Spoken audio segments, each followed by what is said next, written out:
Hey-oh!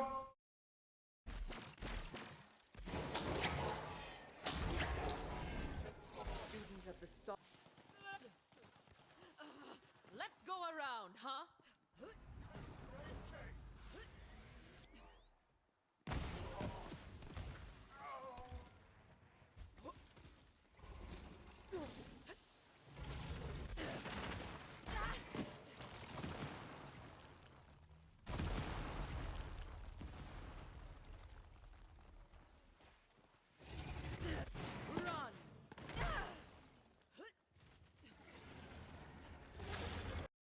That was pretty nutty, wasn't it? What is going on, guys? It's Triple G here, back with another Borderlands 3 video, and today we're going to be updating Shock and Thaw Amara 2.0. Big shout out to my chat and Error Comet that has told me about this ridiculously cursed interaction that makes our build just go and absolutely destroy things with a few new pieces of gear. Guys, if you enjoyed this video, please consider subscribing to the channel or join us over on Twitch. We stream 5 times a week, and otherwise, let's get straight into this video.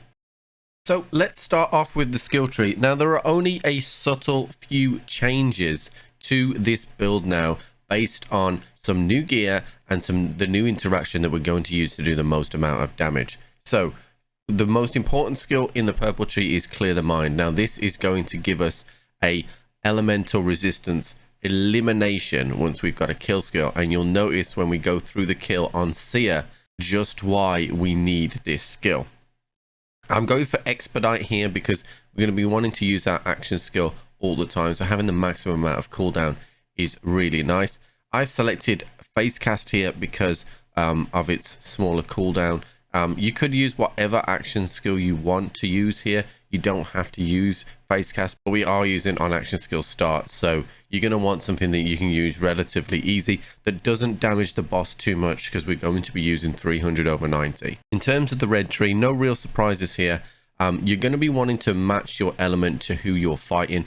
So for example, when we fight the Seer, we were using Shock. When we fought Herbivorous, we were switching between Corrosive and Incendiary. Then finally, in the green tree, nothing again to write home about here, just the standard melee Shock and Thaw Amara. Like I said, not many points have changed here at all. It is just about the gear in this particular build.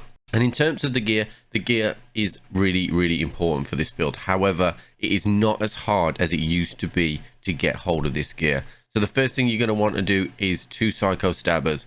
Now, majority of the time, this 300 over 90 is going to do the job. However, if you have some enemies with immune faces like Herbivorous, then you're going to want an elemental crit Psycho Stabber. Again, you can go and farm the Psycho Stabber, and it's not like you need to get the perfect anointment, because you're now going to be able to re-roll. The only other thing that I carry around with me is a face punch in case I go into Fight for Your Life, so I can get out of Fight for Your Life. Now, the next critical thing on the list is the Stinger. Now, as you can see here, I have 3 types of Stingers. I have a Fire, a Corrosive, and a Shock Stinger.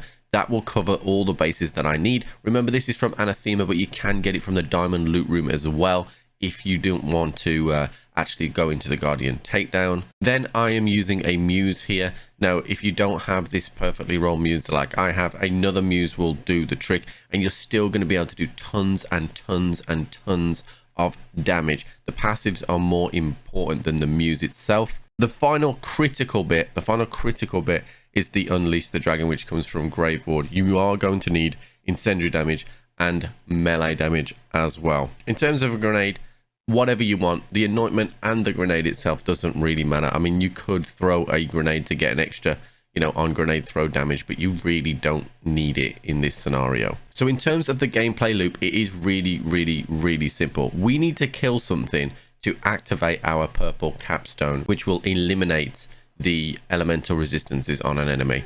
So for the Seer fight, we're going to drop down, and you'll notice that I pull to the left, so I go into the puddle of water. When I go into the puddle of water, that will make a revenant spawn. I will kill that said revenant, and then make sure I'm on my 309 over 90 Psycho Stabber, and then kill the boss. Just basically activate my action skill, and the Stinger will do the rest. Then you will just see the dot damage just absolutely obliterate the enemies. If this was to be used in the base game, as you can see here, Trant gets absolutely destroyed as well. And then if we take that to a raid boss, for example, for Herbivorous, this is where you're going to need both Psycho Stabbers. So you can use 300 over 90 all up away up until the point where Herbivorous spawns.